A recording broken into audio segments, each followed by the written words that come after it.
godina kaaba shawaa magaalaa darbaa keessatti sirni maafiyaa PP badii tokko malee dargaggoo tokko ajjeesuun dhaga'ame. Hayyuun seenaa uummata Oromoo barreessuun beekaman Piroofeesar Asmaruu Laggasaa du'aan addunyaa kanarraa boqotaniiru.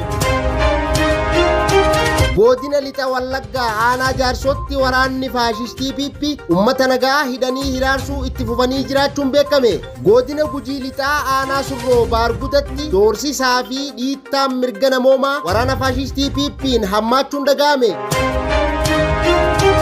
Du'aan addunyaa kanarraa boqochuun Jaal Hamzaa Qaasim Hassan biyya Swiidin magaalaa Iskaaraa keessatti dhukkuba tasaatiin addunyaa kanarraa godaanuu isaa dhaga'uun keenya gadda guddaa fi yaaddoo garaa keessatti nu uumeera jedhame.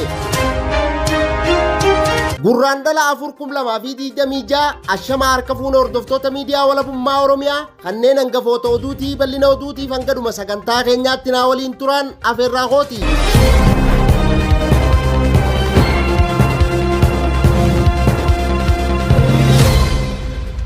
Godina kaaba shawaa magaalaa darbaa keessatti sirni maafiyaa PP badii tokko malee dargaggoo tokko ajjeesuun dhaga'ame. Bal'ina oduutiif jaalduniyaa waan qindeeffatte qabdi.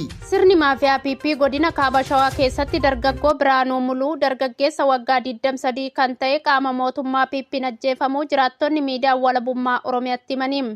Gurraandhala 2,2026 loltoonni mootummaa maqaa Shanee jedhu itti moggaasuun bakka mana jireenya isaa magaalaa Roobgabaa iddoo jedhamtutti qabuun mana hidhaa Caancoo geessanii achitti reebicha hamaa irratti raawwataa akka turan himaniiru.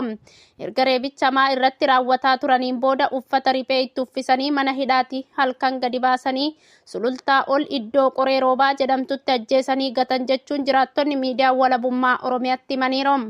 Sirni ilmaan Oromoof naasuu hin qabne kun gara laafummaa tokko malee dargaggoota Oromoo dhabamsiisuu irratti kan xiyyeeffate yoo ta'u, guyyuma dargaggeessa Biraanuu Muluu ajjeesanii gatan kana dargaggoo biraa kan maqaan isaa hin beekamne tokko ajjeesanii akka gatanillee itti dabaluun ibsaniiru. Maddi oduu miidiyaa walabummaa Oromiyaa kan ta'e hawaasni naannichaa waa'ee dhimma dargaggoo maqaan isaa hin beekaminii jala buunee qorannee odeeffannoo jiru isin biraan geenya jechuun miidiyaa walabummaa Oromiyaatti himaniiru. Hayyuun seenaa uummata Oromoo barreessuun beekaman Piroofeesar Asmaruu Laggasaa du'aan addunyaa kanarraa boqotaniiru. Bal'ina oduutiif Jaal Magarsaa waan qindeeffate qaba.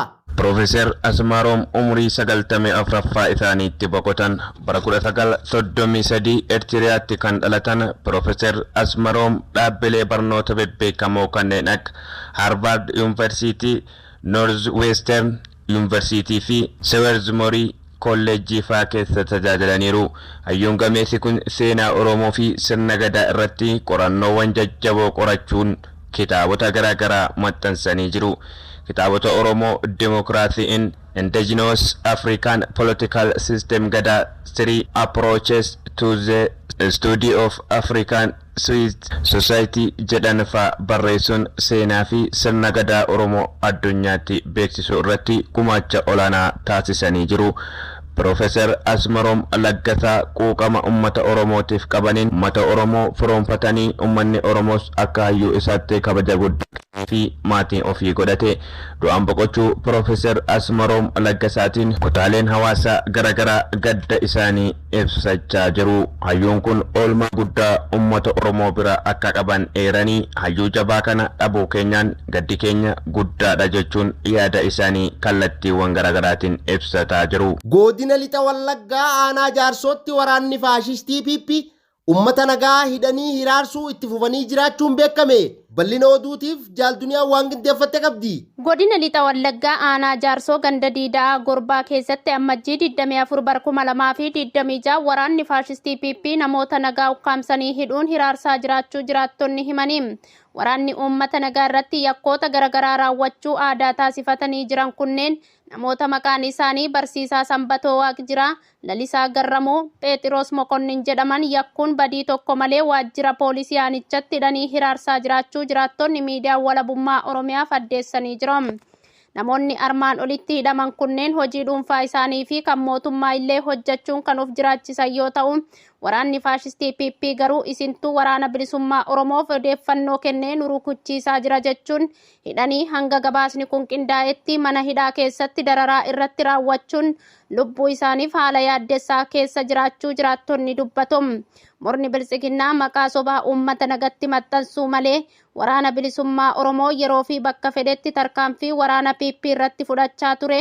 Hawaasni ammoo jiruu fi jireenya dhuunfaa isaa jiraata jechuun jiraattonni gandichaa tokko dubbisne dubbatu. Godina Gujii lixaa aanaa surroo baargudatti doorsisaa fi dhiittaan mirga namoomaa waraana faashistii PP'n hammaachuun dhaga'ame.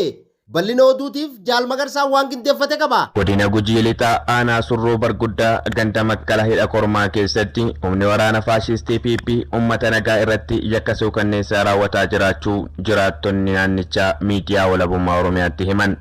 Akka odeeffannoo jiraattotaatiin humni waraanaa kun uummata siyaasaa kamirraayyuu bilisa ta'e sababa tokko malee diinummaa uummata Oromoo irratti qabaachuun doorsisaa fi reebichaa fi miidhaa ulfaataa irraan gahaa jira jedhu. Bifuma kanaan amajjii 31 bara 2026 ganama sa'aatii 12tti humni waraanaa murna bilxiginnaa aanaa surroo barguddaa ganda makkala hidha kormaa iddoo addaa qoree jedhamutti manguddoo maqaan isaanii Galgalaa Guyyee Gumii jedhaman deeggaraa qabsoo bilisummaa Oromoo jechuun himachuun humnaan qabanii reebicha hamaa irraan ga'uun ibsamee jira. Reebichi humnaan raawwatame kun hanga lubbuun isaanii balaaf saaxilamutti akka ga'e jiraattonni ni ibsu. Haa ta'u malee maatiin isaanii haala manguddoo kanaa ilaaluu fi haala fayyaa isaanii beekuuf bakka hidhaa dhaquun yaalii godhanis humni waraana sirnichaa akka hin argine dhorkuu isaa odeeffannoon nu qaqqabe ni mul'isa. Gurraandhala 2026 nagaan boqadhu Jaalamzaa Qaasimasan yaanni kee qalbii keenya keessatti bara baraan ni jiraatam. Eegaa hordoftoota miidiyaa walabummaa Oromiyaa oduun ammaaf qabnu kanumaa oduu birootiin hanga walitti deebinuu nagaan nuu tura. Horaa bulaa deebana.